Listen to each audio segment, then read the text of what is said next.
ज्यांचे आत्ता धोरण विचार ऐकले ते राज्याचे कामगार मंत्री हसन मुश्रीफ,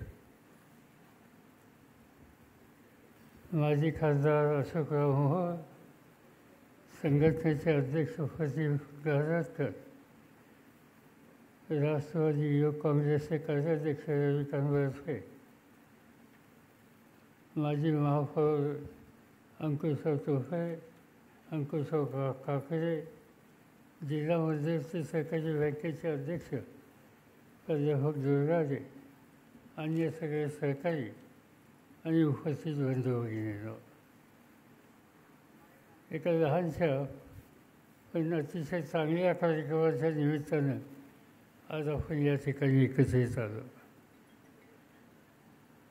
काम करायची संधी मिळाल्याच्या नंतर त्या संधीचं सोनं कसं करायचं याचा एक उत्तम आदर्श हसन मुश्रीफांनी गेले काही वर्ष त्यांना संधी मिळाल्याच्या नंतर आपल्या कर्तृत्वानं दाखवली. आज या ठिकाणी सत्कार केला, त्यांचा सन्मान केला आणि त्यांना शिवस्वराज्य भूषण पुरस्कार दिला. आणि त्याचं कारण हा शिवछत्रपतींचा स्वाभिमानाचा आत्मविश्वास वाढवायचा हा जो विचार आहे तो महाराष्ट्राच्या कानाकोपऱ्यामध्ये, प्रत्येक घरामध्ये, प्रत्येक कुटुंबामध्ये जाईल कसं, याला पोषक अशा प्रकारचा कार्यक्रम त्यांनी आपल्या हातामध्ये घेतला. आणि आजचा हा दिवस आहे की या दिवसामध्ये सवन महाराष्ट्रात ठिकठिकाणी त्यांनी शिवस्वराज्याच्या संबंधीची आठवण ही लोकांना करून देण्याचा कार्यक्रम राबवला. शिवछत्रपती एक आदर्श राजे होऊन गेले. मावळातल्या कुठल्याही व्यक्तीला शिवछत्रपती आणि त्यांचं योगदान हे काही सांगायचं कारण नाही. पण शिवछत्रपतींनी स्वराज्य उभं केलं त्यावेळेला शून्यातून आपलं सैन्य उभं केलं, संघटना उभी केली. ती कुणाच्या जोरावर असेल तर या मावळातल्या सर्वसामान्य कष्टकरी शूर आणि त्यांच्याशी बांधिलकी ठेवणाऱ्या लोकांची आहे. आणि त्यामुळे साहजिकच आहे की सवन मावळामध्ये घराघरामध्ये शिवछत्रपतींचा इतिहास हा प्रत्येकाच्या अंतःकरणामध्ये आहे. आणि म्हणून त्यांचं स्मरण होईल असा कार्यक्रम सवन राज्यात कुणी करत असेल तर त्याचं कौतुक करणं हे आपलं कर्तव्य आहे. आणि त्याच भावनेनं सह्याद्री फडणवीसांनी हा कार्यक्रम हातामध्ये घेतला. आणि त्यांनी आत्ताच आपल्याला जे काही करतो त्या संबंधीची माहिती दिली आणि त्यामुळे आजचा हा कार्यक्रम या ठिकाणी आला. हसन मुश्रीफ यांचा मतदारसंघ कागलचा हा मतदारसंघ. कागल हा मतदारसंघ महाराष्ट्राच्या सीमेवरचा शेवटचा मतदारसंघ आहे. त्यांचा मतदारसंघ सोडला, कागल सोडलं की पलीकडेच कर्नाटक राज्याची हद्द सुरू होते. आणि त्यामुळं कागल हा मतदारसंघ अनेक दृष्टीनं लोकांच्या लक्षात राहणार आहे, संघर्ष करणार आहे. सीमा भागामध्ये महाराष्ट्रात येण्याच्या संबंधीची इच्छा बेळगाव कारवारच्या लोकांची आहे. आणि ते संघर्ष झाले, अनेक वेळेला लढे झाले.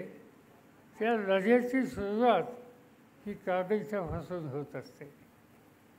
आणि त्या कागलमध्ये आज गेल्या अनेक वर्ष त्या लोकांचं प्रतिनिधित्व हसन मुश्रीफ करतात. तो मतदारसंघ मोठा गमतीचा मतदारसंघ.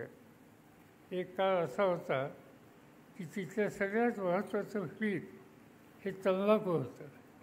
आता लोकांनी तंबाखूचं पीक कमी केलं, उसावर गेले. कारखानदारी काढली, राज्य सरकारने पुढाकार घेऊन आजच्या पाहुण्यांनी पुढाकार घेऊन औद्योगिक वसाहत काढली आणि अनेक चांगले कारखान्याच्या भागात उभे राहिले.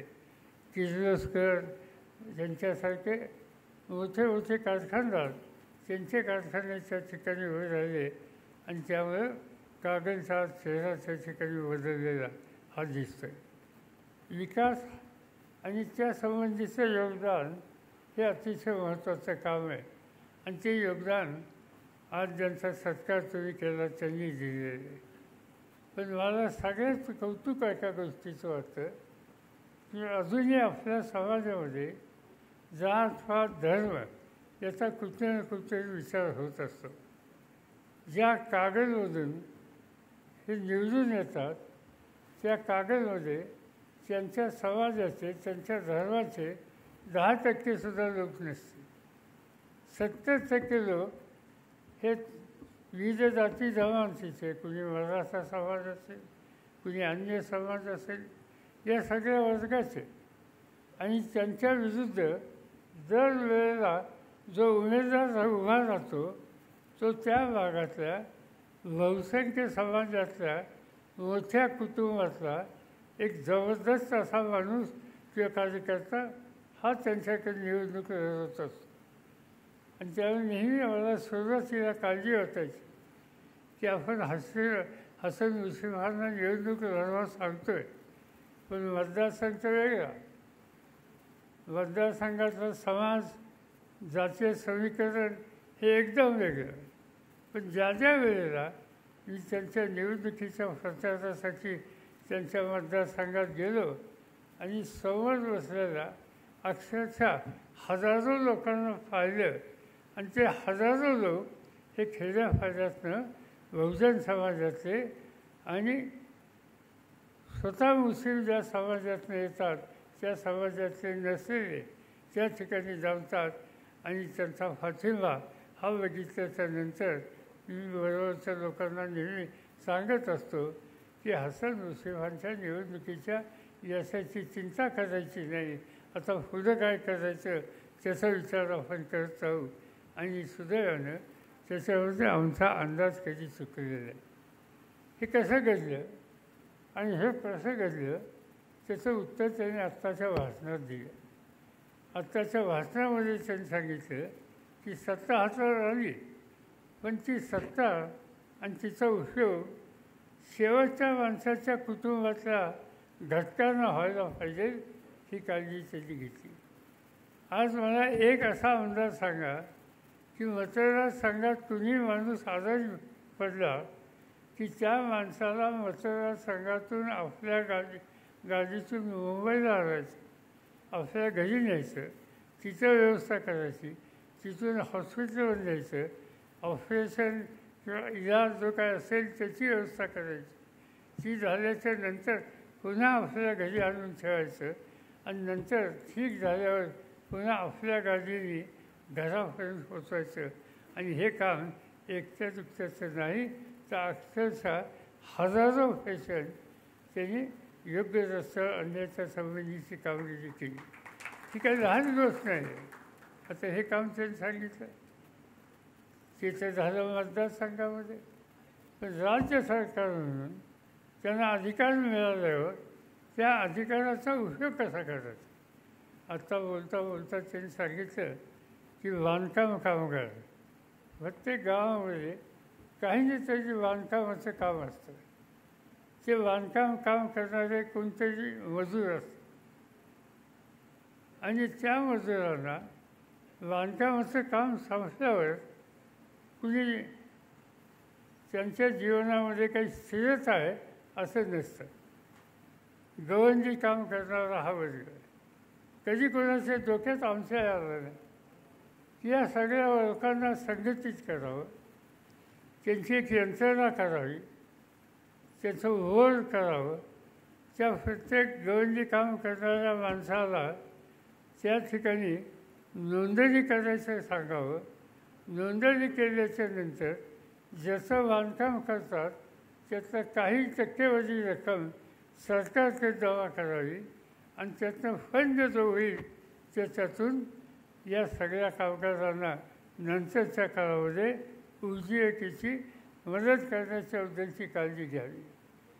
आज मला नक्की आकडा लक्षात नाही, पण हा जो पैसा त्यांनी गोळा केला, किती रक्कम आहे? 15,000 कोटी. आणि आज किती लोकांना तुम्ही याच्यात घेतलं आहे? 22 लाख. हे गौंडी काम करणारे आज त्यांच्या जीवनामध्ये अखेरपर्यंत एक प्रकारचं सैज देण्याच्या संबंधीचं काम हे यापूर्वी कधीही कुणी केलं नाही, कुणाच्याही डोक्यात आलं नाही, पण ते यांनी करून दाखवलं. मी एका ठिकाणी या ठिकाणी सांगतो, मी कधीतरी आयुष्यात मी अनेक खात्याचा मंत्री म्हणून काम केलं. कधीतरी मी कामगार मंत्री होतो, पण कामगार मंत्री मी जे होतो ते 3 महिन्यासाठी होतो. त्यामुळे माझ्याकडे काय हे खातं जास्त नव्हतं आणि त्यामुळे मी कधी ह्या सगळ्या गोष्टीचा विचार केला नाही. कारण माझ्याकडे कामगार खातं होतं आणि गृह खातंही होतं. त्यामुळे बाकी कायदा सुव्यवस्था, पोलीस, चोऱ्या माऱ्या, दंगे, गुंडगिरी या सगळ्या गोष्टीमध्ये इतकं लक्ष द्यायला लागायचं. त्यामुळे मी कधी कामगारांच्या प्रश्नाच्या 3 महिन्यात लक्ष दिलं नाही.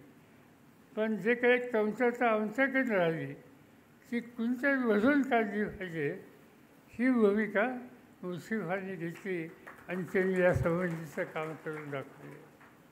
अनेक घटकांना सवलती दिल्या. त्यांनी आता एक एक योजना सांगितली ही देशातल्या कोणत्याही राज्यात होत नाही. देशातल्या कोणत्याही कामगार मंत्र्यांनी अशा प्रकारचा धोरणात्मक निर्णय घेतले नाही. आणि आज ते हसन मुश्रीफांनी करून दिले. आणि एवढं सगळं काम केल्याच्या नंतर लोक काही त्याला मतं दिल्याशिवाय गप्प बसतील. मतं मिळणार असेल. जो काम करतो त्याला लोक मदत करतात. जो स्वच्छ प्रामाणिकपणाने राहतो त्याच्याकडे लोकांचं लक्ष असतं. आणि म्हणून त्यांच्यावर किती आरोप झाले, किती हल्ले झाले, किती त्यांच्या धर्माची आठवण करून दिली, मतदानाचा विषय येतो त्यावेळेला कागल तालुक्यातल्या मतदार भगिनी आपला मताचा शिक्का त्यांच्या उमेदवारी नेहमी मारलेला आहे. आणि त्याचं महत्त्वाचं कारण ते त्यांचं काम आहे.